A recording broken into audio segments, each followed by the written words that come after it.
Right, okay, this next video, it actually won't be super long. I'm going to run the Mosaic to New Raster tool using two images in the map. Okay, so the last video went through the whole idea that you can acquire the data from those web pages, right? There was the Copernicus data ecosystem, there's the Sci-Hub one, those are for Sentinel 2 data, right?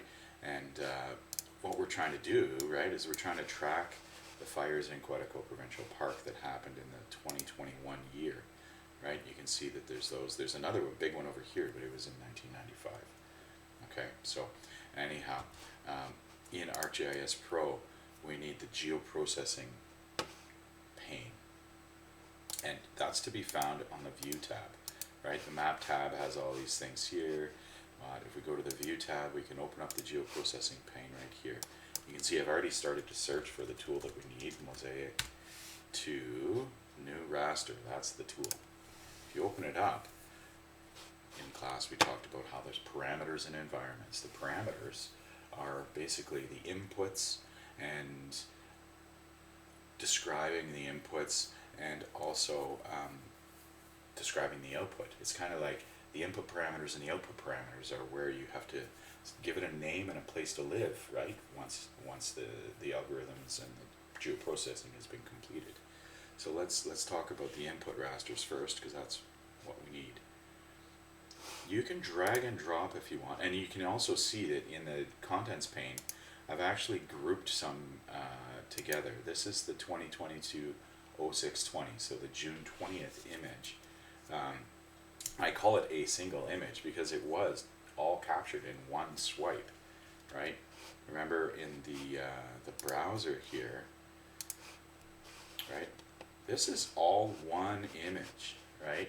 And all that the processing center for the European Space Agency, they cut it up into tiles and dole it out that way, right? So that's why it looks like this. That's why there's this big no data zone here, because the swath for the satellite going across the Earth or orbiting around the Earth, that's the way it's set up, right? So we're kind of grabbing the western edge of this one kind of row, the U row, the letter U, right? You can see this is T, U, this is and there's a couple of U's. There's probably a couple of T's as well. Anyways, the inputs, right? I've got these two right here. June 20th of 2022. I'm just going to drag and drop those right in. Now remember, they have to be the 10 meter for us to all be doing the same thing. But you could be mosaicing the 20 meter ones, right? I just drag and drop them. And what's interesting is that it knows which ones are which, right? Even though they have the exact same name as far as the layer goes, it knows where they come from, okay? The output location is important, okay? We're going to call this Imagery. We're going to give it a name, and we want to make sure we give it the right name, but we also have to give it a place to live. We have to tell ArcGIS Pro which folder it's going in. So I want to keep this in my 2022 folder, because I worked at a library for many years, so I kind of have this way of I need to know exactly where things are, and they need to be easily retrieved, right? So in the 2022 folder they go, but now we need to give it a name. The name, right, we could grab right out of catalog. What I like to do is not get too confused about what all these numbers mean. We can go into a lot of detail, but I want to make sure I reference where this data came from. So I'm actually just going to copy this name out of here, go back to the geoprocessing tab. I'm going to paste it in, but I'm not going to keep all of it. I'm only going to keep what's going to be relevant to the output mosaic, and that is actually not going to be everything after here. All of this I'm going to lose, because it's not UXP and it's not UWP, it's both, right? And I'm not going to put UXP UWP because that's not what it's going to be. I'm actually just going to get rid of all of that, but what is relevant here is that we're mosaicing the 10 meter data. So let's make sure we put in 10 meter. And if you want, you can put in multispectral 10 meter, so that we know that this is all of the 10 meter bands in the Sentinel data set, which is red, green, blue, and near infrared. Now, you also need a .tif at the end. We're going to use TIF or a .tif. It's a standard imagery format, which means you'd be able to open it up with Adobe, or you'd be able to open up with all kinds of different software, other software packages like QGIS or PCI Geomatica or NV or whatever, right? So this makes it a standard way. Spatial reference for the raster is the next parameter. Spatial reference. Let's just use the spatial reference from one of the others. We all know that this is in UTM-15. Okay, I'm going to turn off these tiles just so it's a little easier on the eyes. There we go. It's in UTM-15. Now, what is the data type? It says here 8-bit unsigned. Well, that's not correct. Okay, it's not 8-bit unsigned. We can find out what it is over here. Last class we talked about all the different kinds of resolution, spatial resolution and spectral resolution and radiometric resolution, right? The radiometry here is much, much better than 8 bits. Let's look at the properties of one of these layers, and it'll tell us where the source is from, and we can look at the raster information. It's got 4 bands. That's good. That's good info. Each cell, each pixel is 10 meters by 10 meters. That's good. It's 16 bits. 16-bit unsigned. That's good info to know. We better make sure we match it in the input parameters. 16-bit unsigned. Cell size. Oh, we just saw that. 10 meters. Number of bands. 4. Now, the Mosaic operator deals with this overlap zone. Okay, there's actually an overlap zone right here. This little strip here is where each of these images overlap each other. And the pixel values in there are not necessarily exactly the same. And it just has to do with the way the pixels are resampled to get ready to be disseminated out to the public. So we need to think about what is actually happening here. There aren't any no data values in there, right? When you look at it, there's no data in the middle. This is all filled with actual pixel values. So that's a good thing. We don't have to worry about that. But we need to think about what is going to happen to the pixels in the middle. Being mosaicked together, the software has to know what to do here. So we're going to actually say you can either choose the first or the last. And it looks like this image there won't be much of a problem with, but some imagery there can be. And especially if you're dealing with images from 2 different dates, the atmospheric conditions on 2 different days will throw off those pixel values by quite a bit, right? So in our case, this is going to be easy. I'm just going to use mean, just meaning average the 2 out. And if you want to know like what these are, use the Explore tool and just grab a pixel and find out that on one image it's 1148 and on another image it's 1176, right? The difference is completely negligible. In a 16-bit image, over 65,000 values, the brightness value between 1148 and 1176, it's gray versus gray. It could be light gray versus light gray, but they're almost identical. So I think we're going to be in really good shape here to just use a mean. And as far as color map mode goes, this is the next parameter. We shouldn't have to worry about it at all. Remember, we went to the layer properties to look at raster information. There's no color maps associated with these images. With this data, there's no color maps, so it doesn't actually really matter what you put in there. Okay. The environments, we just finished all the parameters. Now the environments tab, what we need to do is think about the extent, the bounding box, right? The upper left and the lower right. Make a bounding box. And what I love about Arc Pro is that if you have some kind of a bounding box or some kind of a file to use, you can use it. So I'm going to use the Quetico Provincial Park buffer, and look at that, it just puts the coordinates in automatically.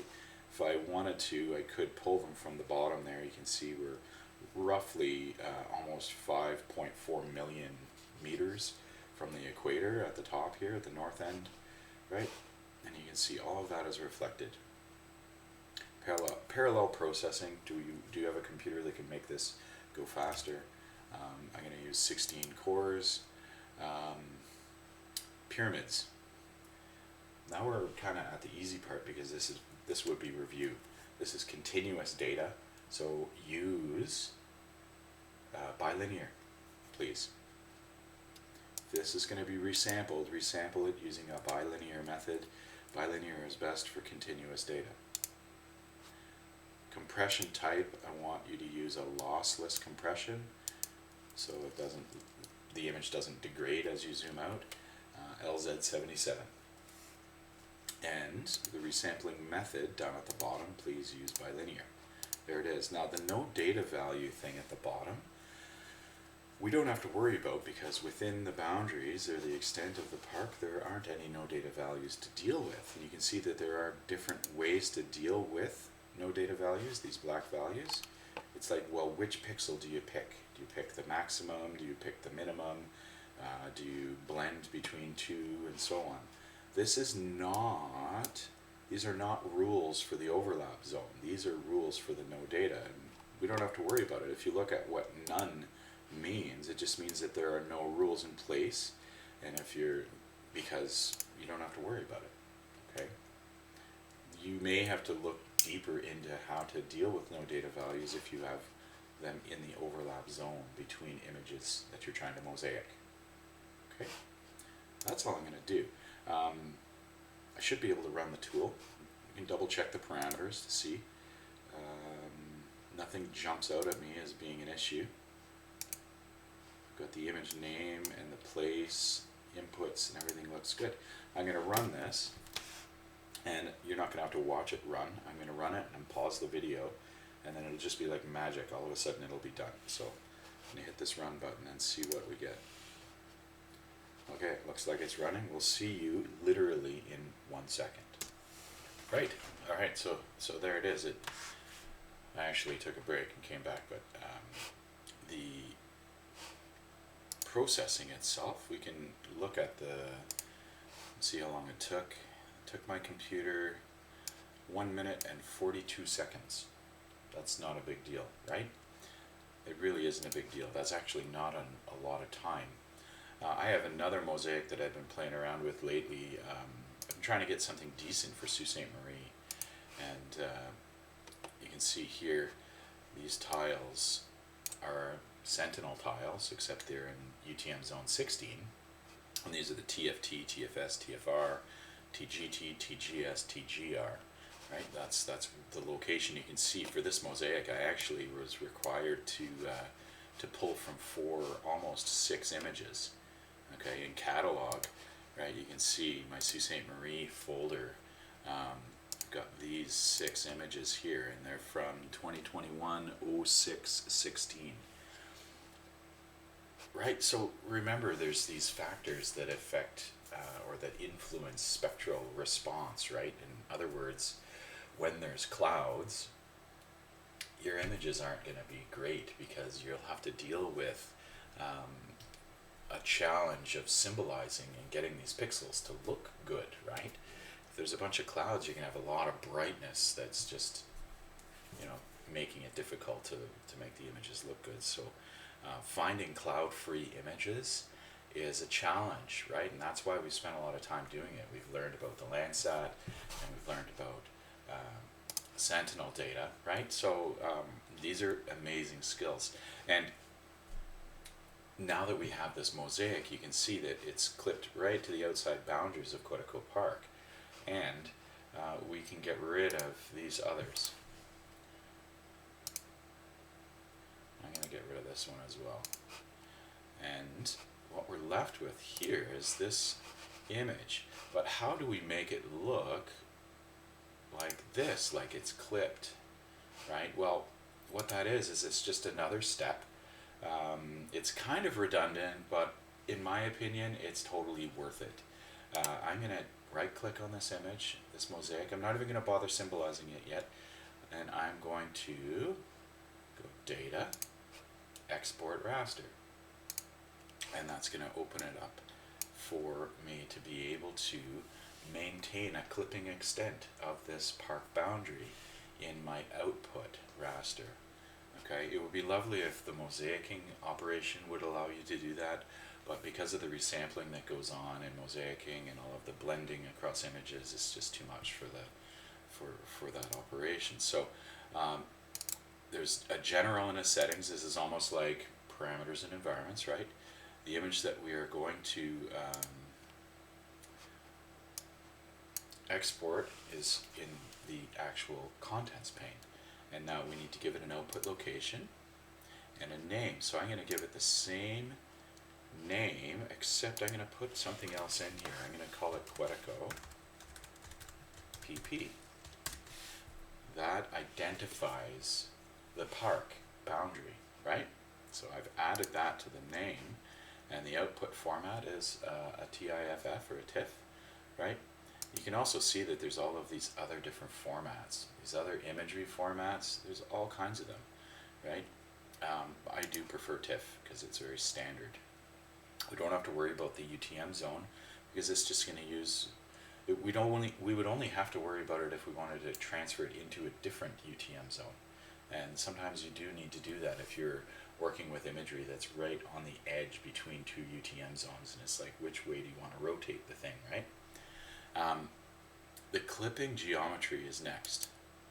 Don't worry about geographic transformations because we don't have to transform anything. The clipping geometry, we're going to use Quetico Provincial Park Buffer, and we're going to maintain that clipping extent right there. Okay, and you can see that it tells you how many columns and rows, and the resolution is still 10 meters. We're not doing anything different. We're still keeping it at 16-bit unsigned. We don't need to assign a no data value to it at all because there's no data. Don't worry about it. Okay. For the settings, resample this thing using bilinear again, and bilinear for the pyramids, compression LZ77. We're good to go. So we're going to export that. Shouldn't take very long at all. You can see it's already almost done, but I'll pause and we'll come back when it's finished. Okay, it's all done, and I'm just going to close off this window. You can see that it has exported. We've got a new image name here with the Quetico Park tag inside of the file name. That's great. What's the difference? Well, if we turn off the other, there it is. Oh, that's lovely. I'm absolutely loving this. Okay, and it will match, right, the other images. Looks great. I'm happy with that. Now this 10 meter TIFF, we're going to remove it, and I'm not going to delete it right away. I have to refresh the catalog pane to see that the Quetico Park is there. 10 meter TIFF, I'm not going to delete right away until I know that things are all good. So let's turn this on and let's look at its symbology. Okay, so something that's interesting, this is now a 4-band image.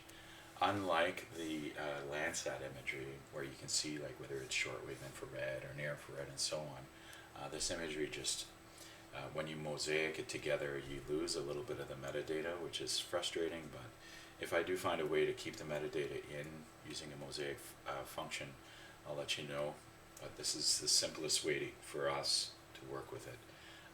It's a 432 image that we want if we want the false color. This is near infrared, red, and green. There it is.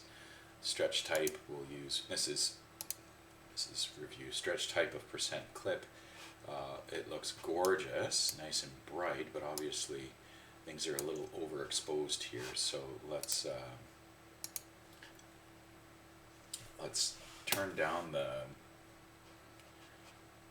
brightness a little bit. Well, let's not clip 2% off the top. Let's try 0.00. Let's see how many zeros we can put in there. Right? That'll basically bring it right to the brightest value is the maximum of the clip. no clipping on top, and that really darkens it, but it gives it a richness, right? Then on the bottom end, 2 is fine. We actually could probably go up as high as 10, and nothing really happens, right? So let's just let's bring this down to 1. Just leave it there. And for the gamma, we want to turn down the near infrared, or the red gamma here. Let's go down to about 0.5. There we go. And that's very similar to what a minimum maximum would look like. Now let's start clipping this. Let's put 0.03, 003. There we go. That looks lovely. And what I mean is, like, if you were to clip more at the top, watch what happens. It's just way too bright, too much, right? Think about what these other data sets look like. This is a Landsat image here, right? We want to try to match that. 0.006 was lovely. There it is. So we can see the difference between conifers, and we can see the difference between deciduous trees. Looks pretty nice. Maybe clip it a little bit more on the bottom end to get some more clarity out of it. There we go. It's lovely, right? So what's the big deal with Sentinel imagery? Is it really that much nicer than Landsat? Looks pretty much the same, right? But when you zoom in, there's a difference. What I have here is a comparison between Sentinel imagery and Landsat, and when you're zoomed all the way out, I mean, there's not much difference at all. Let's look at this one. What do we got? What's going on here?